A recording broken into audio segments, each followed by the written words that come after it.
It's Monday, September 24th. Welcome to Pastor Bob Daly. Here's the scenario. A husband and wife are arguing. The conversation gets really heated. He rips off his wedding ring and throws it, and he said, "That's it. I'm finished. I want a divorce." And after 20-some years of marriage, it feels like things are over. Everyone's crying, everyone's upset, everyone's angry. The children are watching, and they can't figure it out, and of course it all affects them too. And you wonder, how does a family get to this place of dysfunction?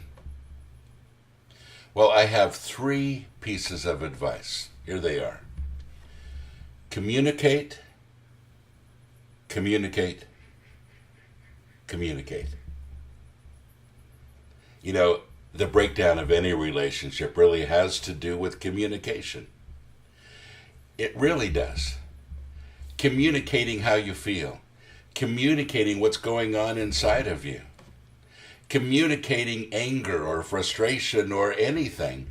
And many times, what you feel has nothing to do with your spouse. You just take it out on them. It has more to do with you and some things that are brewing inside of you. So folks, this is what I want to talk about today. And it's about this relationship, and this is a real scenario. But it's also about relationships in general. How do you keep them going, and how do you keep the D word, divorce, from happening? Well, I don't believe in divorce personally, because I believe in early prevention.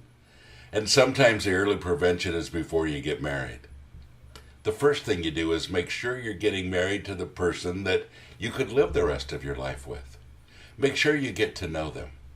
If you've listened to my podcast series called Dating, Mating, and Relating, you know that it starts long before then. And you have to really look for certain things in a spouse before you get married. But there are 3 stages every relationship goes through. The romantic stage, the realistic stage. Now, let me talk about the realistic stage for a minute. The realistic stage is where you really see the other person the way they are. The romance clouds your mind. You don't stay in the romantic stage. Nobody does. But you go from the romantic stage to the realistic stage to the secure stage. And the secure stage is when you work through all those things. When you know the other person and you've decided you're just going to have to live with some things, and some things are changed. But there's a bit of romance that begins to happen now, again, in the last stage, the secure stage. Actually, usually a lot of romance. It's kind of cool, isn't it? But you have to get through all of that. And folks, listen, you never marry someone in the romantic stage, because your blinders are on, your heart is going a mile a minute, and you can never process things intellectually. And it's the worst time to get married, because that person that you see through romantic glasses will change. So that's the first thing. Secondly, when you're married, you realize that you are 2 people trying to live together. Very different. You're going to find out a lot of things about each other that may surprise you. And you have to give romance a chance to basically to come back again during the difficult times. There's so many important things.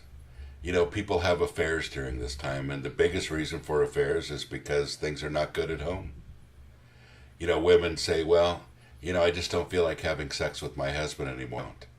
And women, if you're saying that to your husband, the chances of him having an affair are really pretty great. Secondly, if you are not communicating and talking everything out and hiding some things, you're going to have some problems as well. And thirdly, unless you allow God to give you that unconditional love for each other, along with the kind of love that a man has for a woman, it's difficult to keep things going too. Now, those are the safeguards. What do you do when you get there? Communicate, communicate, communicate. Talk about it. Talk a lot about it. Allow all that hurt to come out. Decide that you're going to get through it no matter what it takes. Get some help. Somebody that can help to, to see all the things that you need to talk about. But keep it going. It's worth it. It's really worth it. And when you've been married 50 and 60 years, you'll look back and say, that was a little speed bump, but I'm sure glad that we stuck it out. God bless you. Have a great day.